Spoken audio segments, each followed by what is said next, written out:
La Bible dit dans 3 Jean 1, le verset 2, bien-aimé, je souhaite que tu prospères à tous égards et que tu sois en bonne santé comme l'état de ton âme. Que la prospérité réelle qui vient de Dieu ne commence pas par l'argent. Elle commence d'abord par l'état de ton âme. Comment ton âme est positionnée vis-à-vis de Dieu. Comment ton âme est perçue.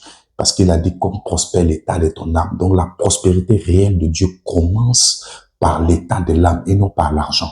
Il y a des gens qui sont super riches, mais leur âme est vendue au diable. C'est pourquoi il a dit que c'est-il à un homme de gagner le monde et de perdre son âme. Ça veut dire que ces personnes ne sont pas prospères. Ces personnes ont l'argent, mais elles ne sont pas prospères. Avoir l'argent ne fait pas de toi un homme prospère. Un homme prospère veut dire quelqu'un qui réussit devant Dieu et devant les hommes. Mais tu peux pas réussir devant les hommes et puis devant Dieu, tu es néant.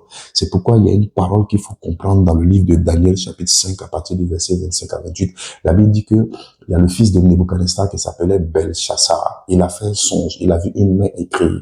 La main disait compter, compter, peser et diviser. Il dit compter, compter, ton royaume a été compté, tout et tout. Mais quand on arrive sur le mot peser, il dit tu as été pesé et tu as été trouvé léger. Pourquoi il a été trouvé léger? Parce qu'il a été pesé. Or, vous devez savoir que quand on dit que quelqu'un est riche dans notre monde à nous, on dit cette personne pèse lourd, elle pèse tel milliard, elle pèse lourd. Alors que cet homme était en train de manger avec des coupes d'or, il était en train de boire dans des coupes d'or, des cuillères en argent et en or.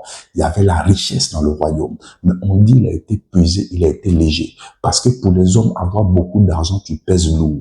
Mais pour Dieu, avoir de l'argent ne veut pas dire que tu pèses lourd, ne veut pas dire que tu prospères.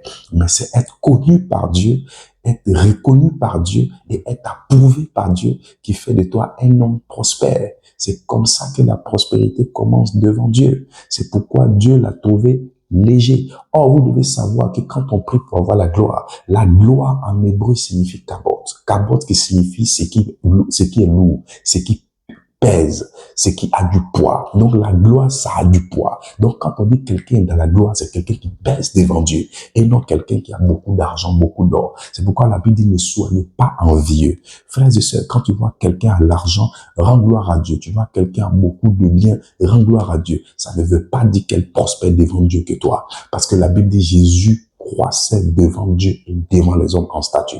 Donc quand tu prospères, c'est devant Dieu d'abord, avant les hommes.